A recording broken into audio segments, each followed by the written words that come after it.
नमस्कार दोस्तों, आपका स्वागत है हमारे अपने YouTube चैनल न्यू इंडिया विवेक न्योल पर। ज्योग्राफी कक्षा 12 की ज्योग्राफी सीरीज में अध्याय 14 हम पढ़ रहे थे। आज उसके कुछ अन्य महत्वपूर्ण प्रश्न जानते हैं जो परीक्षा की दृष्टि से काफ़ी इम्पोर्टेंट हैं। हम जनसंख्या को आयु संरचना के आधार पर 3 भागों में बांटते हैं। ये आयु संरचना के आधार पर विभाजन हम क्यों करते हैं? क्योंकि हमें आयु संरचना के विभाजन से जनसंख्या श्रम शक्ति आश्रित या दीर्घ आयु वाली है कि नहीं, इसके बारे में जानकारी मिलती है। पहला है बाल या किशोर आयु वर्ग। 0 से 14 वर्ष तक के जो आयु वर्ग के जो बच्चे होंगे या जो जनसंख्या होगी उसको हम बाल या किशोर आयु वर्ग में रखें। तो हमारे भारत में 2011 के अनुसार कितनी है? 29.5% जनसंख्या किशोर या आयु वर्ग में आती है। दूसरा है युवा आयु वर्ग। इसमें 15 से 59 वर्ष तक के व्यक्तियों को रखा जाता है और 2011 के अनुसार 62.5% जनसंख्या इस वर्ग के अंतर्गत है। ये वर्ग ही श्रम शक्ति वाला वर्ग होता है। इस पर अन्य दोनों वर्ग आश्रित होते हैं और किसी भी देश के विकास की रीढ़ की हड्डी कह सकते हैं, ये वर्ग होता है। भारत जैसे देश में युवा जो जनसंख्या है वो ज़्यादा है। हो सकता है भविष्य में अच्छा यदि रोजगार मिलता है, अच्छे उद्योग धंधे पनपते हैं भारत में, तो ये वर्ग भारत को विकसित देश बना सकता है। तीसरा है वर्ध आयु वर्ग। ये आश्रित जनसंख्या होती है 60 से अधिक आयु वर्ग वाले। तो भारत में 2011 के अनुसार 8% जनसंख्या इस वर्ग में है। जानते हैं साक्षरता, बहुत ही महत्वपूर्ण टॉपिक है साक्षरता। साक्षरता क्या होती है? साक्षरता किसी भी सभ्य समाज के विकास का मापदंड होती है। मतलब कोई समाज सभ्य है तो ये उसकी साक्षरता पर, कैसा पढ़ा लिखा होगा, पढ़ा लिखा समाज निश्चित रूप से सभ्य होगा। इसका प्रभाव व्यक्ति के मानसिक, शारीरिक तथा आर्थिक स्थिति पर भी पड़ता है। मानसिक रूप से व्यक्ति मजबूत होता है, शारीरिक रूप से बलिष्ठ तथा आर्थिक रूप से भी उसकी स्थिति अच्छी होती है। जब व्यक्ति शिक्षित होगा निश्चित रूप से आर्थिक रूप से सक्षम होगा। सबसे महत्वपूर्ण इसमें साक्षरता दर पूछी जाती है। साक्षरता दर कैसे निकालते हैं? साक्षर जनसंख्या बट्टा 7 वर्ष या उससे अधिक आयु की जनसंख्या। ध्यान रहे 7 वर्ष या 7 वर्ष से अधिक आयु की जनसंख्या। 7 वर्ष से छोटे को हम कभी अनपढ़ नहीं कहेंगे। 7 वर्ष से छोटे बालक को हम इस जनसंख्या साक्षरता दर के अंदर शामिल नहीं करेंगे। तो साक्षर जनसंख्या बट्टा 7 या 7 से अधिक आयु की जनसंख्या गुणा 100। तो 2011 के अनुसार भारत की साक्षरता दर कितनी थी? 74.04। कुछ आंकड़े ऐसे होते हैं जो आपको हमेशा याद रखने चाहिए, इन्हें अपने आंसर में लिखना भी चाहिए। भारत की साक्षरता 74.04। पुरुष साक्षरता 82.14।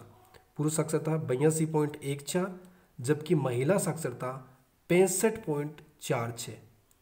पुरुष साक्षरता 82.14, महिला साक्षरता 65.46। अब ये साक्षरता इतनी कम क्यों है? कहीं किसी राज्य में ज़्यादा है, कहीं कम है। तो इस साक्षरता को प्रभावित करने वाले कारक कौन से होते हैं? साक्षरता को प्रभावित करने वाले कारक, पहला है जीवन स्तर। यदि व्यक्ति का जीवन स्तर अच्छा होगा तो वो अपने बच्चों को शिक्षा देगा, तो जीवन स्तर। दूसरा है नगरीकरण का स्तर।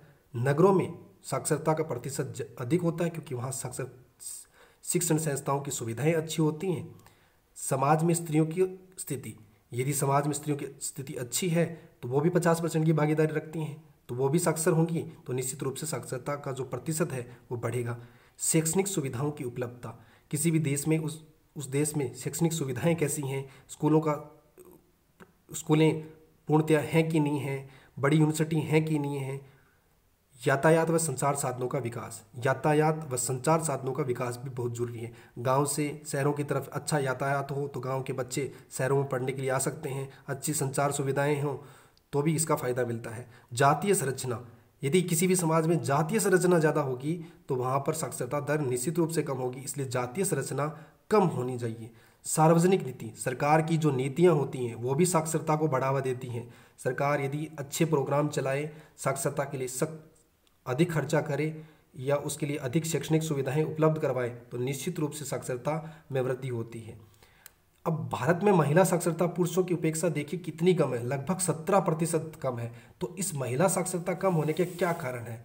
देखिए भारत में जो महिला साक्षरता कम है उसको हम बढ़ाएं कैसे, हमारा समाज हमें बढ़ाने के लिए जागरूक, हमें हमारे समाज को पढ़ाने के लिए जागरूक करना पड़ेगा। तो सबसे पहला कारण है सामाजिक जागरूकता लानी पड़ेगी, समाज में जागरूकता लानी पड़ेगी, समाज में स्त्रियों की दशा को सुधारना पड़ेगा, समाज में स्त्रियों को बराबर का दर्जा देना पड़ेगा।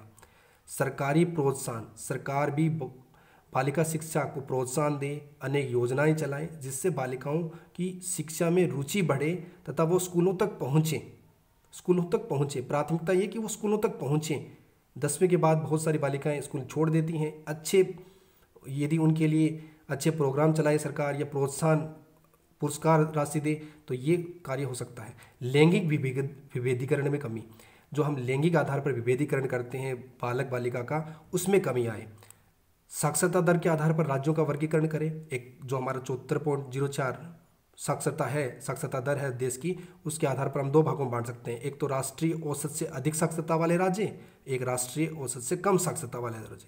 तो राष्ट्रीय औसत से अधिक साक्षरता वाले राज्य तो बात करते हैं केरल, तमिलनाडु, कर्नाटक, ये दक्षिण भारत वाले राज्य जिनकी साक्षरता बहुत अधिक है।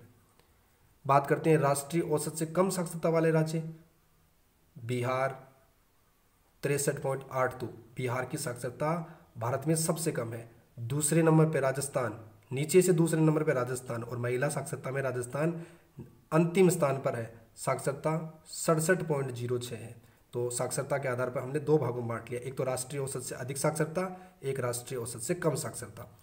बात करते हैं भाषाई वर्ग के आधार पर, बोली व उत्पत्ति के आधार पर हम हमारे जो भारतीय हैं उनको कितने भागों में बांट सकते हैं। तो पहला है इंडो यूरोपियन, वे भारतीय जो इंडियन है और यूरोप से संपर्क में रहे तो उनके भाषा का प्रभाव पड़ा। द्राविडियन, जो मूल भारतीय रहे, जो संस्कृत बोलते थे। साइनो तिब्बतन, जो तिब्बत और साइनो तिब्बतन मतलब तिब्बत से ऊपर के क्षेत्रों से आए। ऑस्ट्रेलिया और एशियाटिक भागों का जिन पर प्रभाव ज़्यादा पड़ा। तो ये 4 भाग हो गए बोली और उत्पत्ति के आधार पर। भारत में भाषाएं, तो भारत में मूल रूप से 22 भाषाएं भारतीय संविधान में हैं। भारतीय संविधान में 22 भाषाएं हैं और दुनिया में सबसे ज़्यादा बोलने में हिंदी का 3रा स्थान है। हिंदी हमारी राजभाषा है। धार्मिक संरचना की बात करें कि हमारी जनसंख्या में धार्मिक संरचना कैसे है, तो 2011 में लगभग 80% हिंदू जनसंख्या है। सबसे ज़्यादा हिंदू जनसंख्या कहाँ निवास करती है? हिमाचल प्रदेश में, और सबसे कम मिजोरम में, अर्थात मिजोरम में सबसे ज़्यादा कोई दूसरी धर्म वाली जनसंख्या निवास करती है। 2011 में दूसरे सबसे बड़े धर्म वाले की बात करें